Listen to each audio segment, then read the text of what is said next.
मैं बैठा ट्रेन में। टीटी जहां भी धक्का देकर उतारेगा उतर जाएंगे। टीटी ने लात मार कर उतारा। कोई बात नहीं, मारपीट तो नहीं की, मतलब कोई डीप इंजरी नहीं हुई। मैं कपड़े झाड़ कर खड़ा हो गया। सुनसान रेलवे स्टेशन था। मैंने सोचा अंधेरा होने से पहले आग जला लेते हैं। तभी दूर से चाय की केतली लेके एक बुढ़ा चाचा आता दिखा। उसने चाय पिलाई। मैं पैसे देने लगा तो मना कर दिया। बोला पधारो हमारे देश। मैंने कहा गांव का नाम क्या है? वह बोला आज से 100 साल पहले। फिर जो उसने 1 घंटे में 1400 वसूल किया। वह बोला इस गांव और शहर के बीच घना जंगल है। वहां एक हवेली है। वहां लोग दिन में भी जाने से डरते हैं। सिर्फ एक बस जाती है और वह मेरा ही इंतजार कर रही थी। मैं उसमें बैठ गया। कंडक्टर मुझे ही देख रहा था। हवेली पास आई तो बोला इसमें भूत रहते हैं। कभी कभी भूतिया बच्चे बस के सामने आ जाते हैं। मैंने हवेली की तरफ नहीं देखा। उसने कहा चुड़ैल भी। मैंने छट से उधर देखा। हवेली निकल चुकी थी।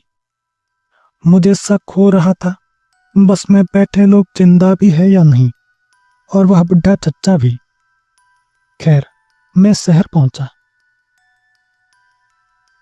बॉलीवुड की कुछ फिल्में याद आ गई जिसमें एक सिंगल लड़का होता है जिसके दिमाग में होता है कीड़ा। मरता भी सबसे पहले यही है। वह अमीर बाप की बेटी और उसके बॉयफ्रेंड तथा एक और कपल जो हीरो हीरोइन के लिए बलिदान देता है, इन सब को पिकनिक ले जाने की जिद करता है। कुल 5 लोग खुली कार में बैठकर हवेली की तरफ जाते हैं। कार हवेली के आगे खराब हो जाती है। कीड़े को प्यास लगती है। 5 लोग हवेली के अंदर जाते हैं। 2 लोग हीरो हीरोइन बचकर आते हैं। तब कार स्टार्ट हो जाती है। मैंने डिसाइड किया मैं साइकिल लेकर जाऊंगा। 500 रुपए में रेंट पर दे रहा था। मैंने 600 रुपए देकर खरीद ली। ट्यूबलेस टायर लगवाए। चैन टाइट करवाई। कुछ चॉकलेट भी जेब में डाल दी थी खरीद कर। मैंने पूर्णिमा की रात हवेली जाने का डिसाइड किया। अमावस के भूत अनपढ़ होते हैं। जोर जोर से दरवाजा बजाना, चीखना, चिल्लाना, रोना। पूर्णिमा के भूत ऐसा नहीं करते। दरवाजा 2 बार नॉक करने के बाद वेट करते हैं। मैंने सोचा 2 मंजिला हवेली की छत पर खाट लगाकर पूर्णिमा के चांद को निहारूंगा। दूर कहीं से भेड़ियों की आवाज आ रही होगी। पहले माले से घुंघरू की आवाज आ रही होगी और 90s के तन्हाई भरे गीत गाती चुड़ैल। No noise pollution, no air pollution, no light pollution, only peace. शहर से हवेली तक ढलान ही थी। पैडल नहीं मारने पड़े। मैंने हवेली के आगे ब्रेक लगाए। साइकिल का मुंह शहर की तरफ किया। झाड़ियां ही झाड़ियां थी। तभी एक बुढ़ा चच्चा बड़ी वाली टॉर्च आंखों पर मारते हुए पास आ रहा था, जब तक कि मैं अंधा ना हो जाऊं। वह बोला इसमें भूत है, कभी कभी बस के सामने। हाँ हाँ पता है मुझे, आप जाइए। 90% तो यही भूत होते हैं। ये एडवाइस दे के चले जाते हैं। पता है कि जो गया है वापस नहीं आया। ऐसा नहीं कि हाथ पकड़ कर रोक लूं। ये तो स्टोरी कलेक्ट करने में लगे हैं। कल आया था एक लड़का। मैंने बहुत समझाया पर नहीं माना। खैर, मैं अंदर गया। मेन गेट के सामने ही कुआं था।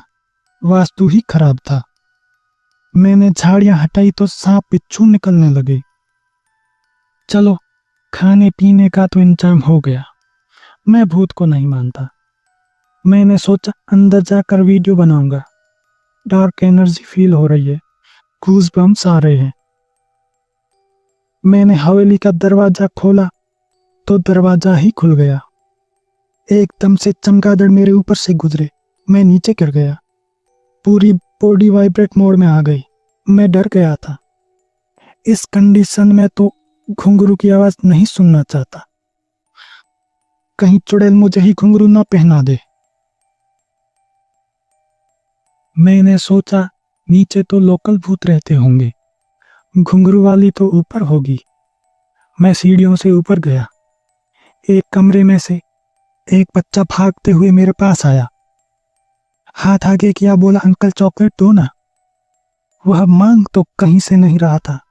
बड़ी बड़ी लाल आंखें, हड्डियों का ढांचा, सफेद शरीर। मैं शून्य में चला गया। शरीर और मैं अलग हो गई। मैं अपने हाड़ मांस के पंचभूतात्मक शरीर को भागते हुए देख रहा था। वह सीढ़ियों से उतरा, गेट से बाहर निकला, साइकिल को तेजी से चलाने लगा। अब मैं और शरीर एक हो गए। बुढ़े चाचा ने देख लिया, बोला धीरे चला, बच्चा नीचे गिर जाएगा। मैंने अपनी जेबें खाली की। मैंने साइकिल को किसी मंदिर में छोड़कर घर के लिए ट्रेन पकड़ी और घर आ गया। लोग मेरे घर को हॉन्टेड हवेली कहते हैं। वह हॉन्टेड हवेली ही है, पर वैसी नहीं। मैं अकेला रहता हूँ। मैं जिस भी दोस्त को घर लाता हूँ वह मुझसे बात करना छोड़ देता है। उसको शक है कि मैं जिंदा भी हूं या नहीं।